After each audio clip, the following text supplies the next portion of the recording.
Bonjour à tous et bienvenue dans ma nouvelle chaîne YouTube NeoSilver, dans laquelle il y aura surtout des analyses de decks Yu-Gi-Oh! Comme ce sera le cas pour cette vidéo. Et avant de passer à l'analyse, sachez que dans mes analyses de decks, en fait elles seront divisées en 4 parties. Dans la première partie, je vous parlerai des cartes en elles-mêmes, leur type, leur effet, leur attaque, leur niveau, etc. Dans la seconde partie, je vous parlerai des decks qui peuvent se compléter du coup avec l'archétype dont je vais parler. Par exemple, on peut très bien parler du Paléo Marincess, du Grenouille Paléo, enfin, tout ce genre de deck, ou même tout simplement d'un Altergeist Sorcier Vent. Voilà, tous les decks qui pourraient bien marcher avec l'archétype dont je parle. Ensuite, je parlerai de comment le contrer, donc qu'est-ce qu'il doit mettre dans le side pour contrer tel archétype, quels decks seront plus avantagés, etc. Et enfin, je ferai une démonstration de duel, tout simplement, sous forme de replay que je vous mettrai, sans voix off. Et du coup avec à la fin la decklist du deck que j'aurais utilisé. Comme ça pourra vous donner un premier aperçu de l'archétype et ainsi comment l'utiliser. Donc aujourd'hui nous allons parler du deck Akai. C'est un deck contrôle qui sortira dans la prochaine extension, à savoir le Chaos Impact. Cette extension est déjà sortie pour l'OCG en fin juillet 2019 et elle sortira sûrement en fin octobre 2019 en TCG. Donc le Akai est un deck qui est composé de 6 monstres, de magie et de pièges. Chaque carte de cet archétype va vous permettre d'invoquer spécialement un monstre Akai depuis votre deck, main ou cimetière, si elle est détruite, et ça marche aussi bien avec les magies pièges si elles sont posées et détruites sur le terrain par un effet de carte, que les monstres s'ils sont détruits au combat ou par un effet de carte. On va donc commencer par les monstres, qui sont divisés en 3 classes, et qui sont tous des monstres démons, mais de 3 attributs différents, à savoir feu, eau et ténèbres. Pour commencer, nous avons les Akai Douji, qui sont au nombre de 2, à savoir Akai Douji Rakia et Akai Douji Hara. Akai Douji Hara est un monstre d'attribut feu, de niveau 3, démon. Il possède 1500 points d'attaque et de défense, et son effet va lui permettre de pouvoir être invoqué spécialement en détruisant une carte sur votre terrain. Et si elle est détruite au combat ou par un effet de carte, vous pouvez invoquer spécialement un monstre Akai depuis votre main ou deck, à l'exception de lui-même. Akai Douji Rakia, lui, est un monstre d'attribut haut. Néanmoins, il est toujours démon, avec 1500 d'attaque et de défense. Son effet, lui, va pouvoir... Déjà, c'est un effet rapide. Il va pouvoir lui permettre de détruire une carte sur le terrain, lui y compris.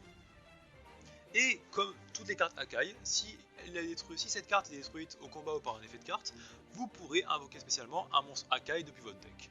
Donc c'est grâce à ces deux monstres que vous allez pouvoir accélérer votre deck et faire démarrer votre combo.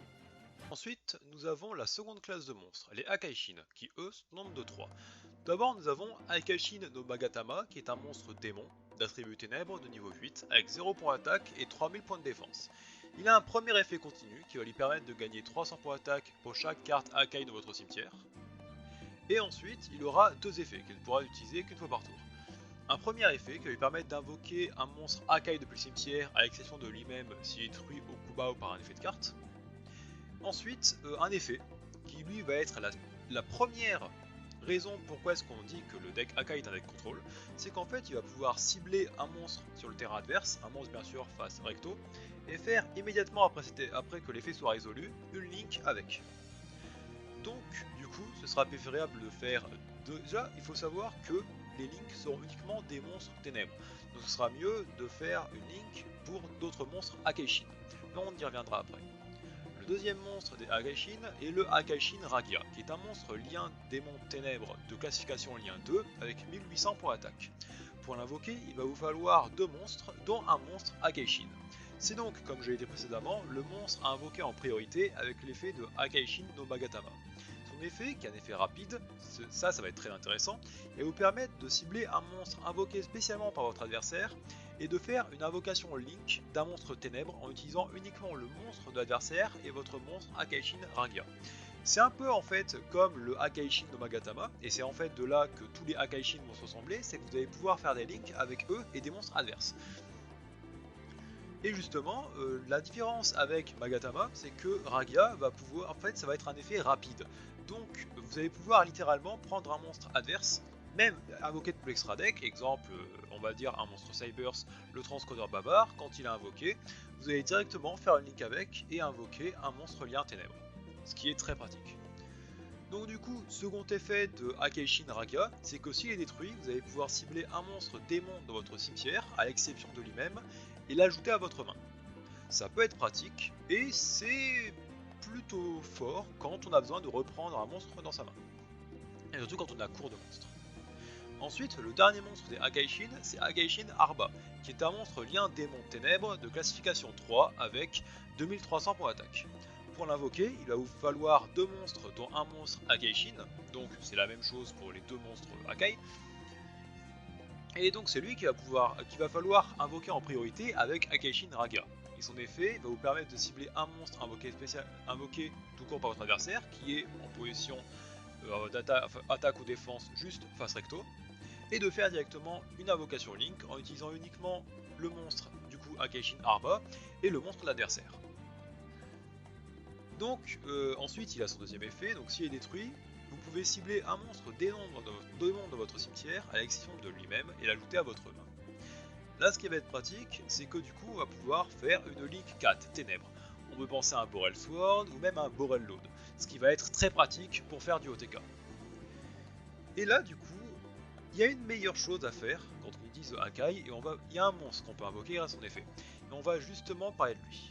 Parce que c'est vrai, on peut pas trop utiliser Borel Load et Borel Sword. Pourquoi? Parce qu'il faut 3 monstres. On pourrait penser à un topologique, ce qui peut très bien être le cas, ou même un Aframax, si c'est un autre monstre d'extra deck. Mais on s'orienterait plutôt pour la Link 4 des Akai. Nous allons y passer. Enfin, nous allons passer. Il s'agit de la Link 4 Akai Soulchin Raikou, qui est un monstre démon de ténèbres avec 3000 points d'attaque. Pour l'invoquer, il va vous falloir 2 monstres ou plus, dont un monstre Link. Donc ça, c'est le monstre le plus fort du deck, et c'est la deuxième raison pourquoi est-ce qu'on dit qu'il est contrôle. C'est parce que ce monstre a 3 effets qui vont être dévastateurs pour le terrain adverse. Son premier effet va tout simplement consister au fait que si vous détruisez une carte sur le terrain par un autre effet que celui de Akai Soulchin Raikou, vous allez pouvoir cibler puis détruire une autre carte sur le terrain. Ce qui est assez fort. Ensuite, s'il détruit un monstre en combat, immédiatement après, vous pourrez détruire une carte sur le terrain en la ciblant. A chaque end phase, vous pourrez cibler une carte sur le terrain, la détruire. Voilà les 3 effets de Akai Soulchin Raikou. Désolé, je m'embelle un peu avec les autres noms. Donc d'un côté, pour les monstres, nous avons les Akeishin, qui vont pouvoir du coup faire des links en utilisant les monstres adverses. Les Akai Douji, qui vont pouvoir détruire des cartes sur vos terrains. Donc avec les effets des autres cartes Akai, vous pourrez spé d'autres monstres. Et nous avons enfin la Link 4 Akai Soulchin Raikou, qui elle va pouvoir péter plusieurs cartes sur le terrain. Maximum 3 par tour. C'est très fort. Et c'est pour ça qu'on va complètement pouvoir empêcher l'adversaire de jouer. Maintenant nous allons pouvoir passer aux magies pièges. Il y a 2 magies de pièges comme je dis précédemment. La première magie s'appelle The Shackles of Soho. C'est la plus puissante du deck pour moi. Elle va vous permettre d'ajouter depuis votre deck à votre main n'importe quelle carte Akai. Mais contrairement à Engage, pour les Sky Strikers, cet effet n'est utilisable qu'une fois par tour. On ne peut pas enchaîner plusieurs Shackles of Soho. Donc ce serait mieux d'aller chercher soit des magies pièges, soit les Akai Doji, pour pouvoir péter des magies pièges et ensuite spé vos monstres, et faire vos combos. C'est pour ça que c'est assez pratique. Donc ensuite, la deuxième magie se nomme Ways of the Akeishin. Elle va vous permettre, une fois par tour, si un monstre Akeishin est invoqué par Link, de cibler une carte sur le terrain et à détruire.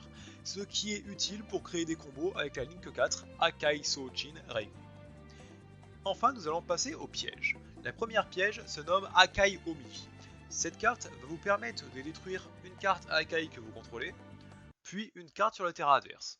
Donc comme vous savez, une carte Akai en moins, on spé depuis le deck, le cimetière ou la main. Encore une fois, c'est très pratique.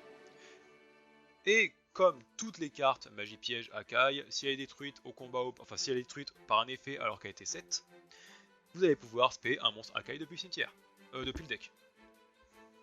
Ensuite, la dernière carte de cet archétype est Akai Dual Dirk. De toute façon, toutes les magies pièges, il faut bien retenir ça, c'est que si elles sont 7 puis détruites par un effet de carte, vous pouvez invoquer spécialement un monstre Akai depuis votre deck. C'est très fort. Et Akai Dual Dirk, elle, va avoir pour effet de pouvoir invoquer spécialement un monstre Akai, soit depuis votre cimetière, soit depuis votre main. Donc ça dépanne.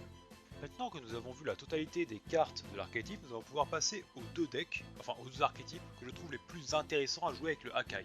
Bien sûr, je ne suis pas omniscient, donc si vous avez d'autres idées, n'hésitez pas à me le dire.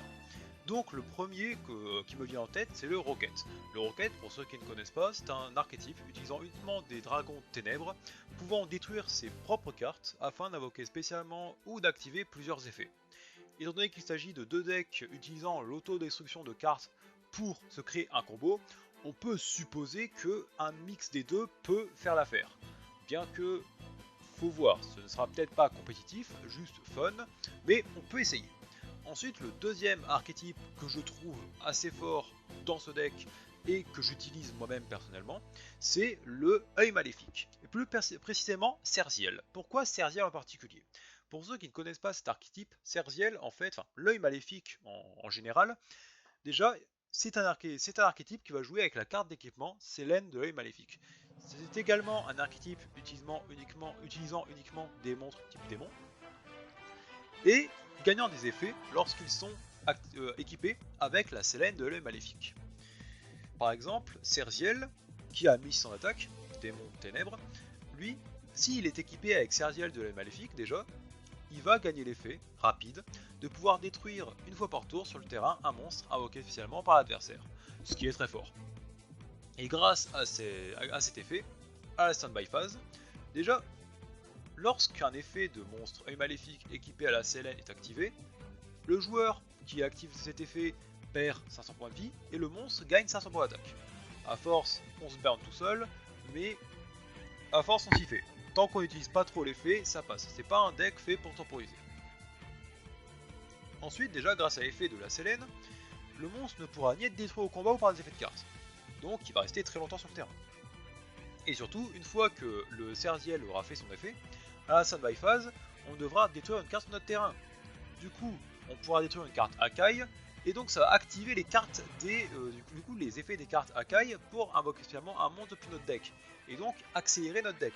C'est pour ça que je trouve que Serziel est très efficace dans un deck Hakai. Ensuite, maintenant que nous avons vu les archétypes qui sont plutôt forts, enfin avec le deck, nous allons pouvoir passer aux archétypes qui peuvent le contrer et ceux qui sont plus faibles. Déjà pour moi les archétypes qui sont plus faibles, c'est ceux qui font du spam d'invocation. Donc le Cybers classique, mais aussi le Salamangrande, qui peut lui être affecté. Aussi il y a le Marincess qui est très affecté. Il y a toujours ce genre de deck qui joue beaucoup d'invocations spéciales. Ça va beaucoup le nerf et ça va littéralement l'empêcher de jouer. Par contre, les decks comme le Srodraco, qui ne font jamais d'invocation spéciale, c'est le pire cauchemar des Hakai.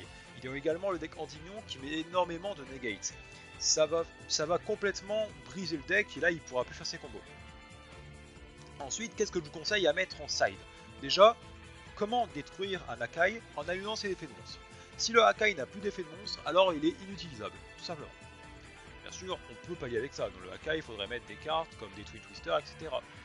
Mais, par exemple, les decks qui peuvent... Enfin, les cartes à mettre obligatoirement side, c'est des cartes comme Faucheur Fantôme et Cerise Blanche. Bien sûr, ça c'est la base, c'est Silence de Miroir. Il ne peut y en avoir qu'un. Comme c'est que des monstres démons, ça anéantit le deck. Aussi des Solemn Strike, Solemn Judgment, ou Jugement solennel, solennel, mais également Avertissement Divin. Ça peut complètement briser le deck. Il y a plein de cartes comme ça qu'il faut jouer dans le deck, mais bon, bien sûr, ça reste pour tous les decks. Bien sûr, tout ce qui est Evenly, comme c'est que des monstres ténèbres, des super polis avec Starving Venom, tout ce genre de choses à mettre en side, ça peut largement détruire le deck Hakai. Il n'est pas invincible, néanmoins il est très fort. En tout cas, je vous remercie quand même d'avoir vu cette vidéo. N'hésitez pas à me dire dans les commentaires votre ressenti et surtout ce que je dois améliorer ou ce que je dois surtout ce que je dois améliorer et ce que je dois conserver. Sur ce, eh bien, je vous dis à la prochaine. N'hésitez pas à me laisser un petit j'aime pour me faire comprendre que cette vidéo vous a plu. Et je vous laisse sur ce avec les petits extraits en replay des duels que j'ai pu faire avec ce deck.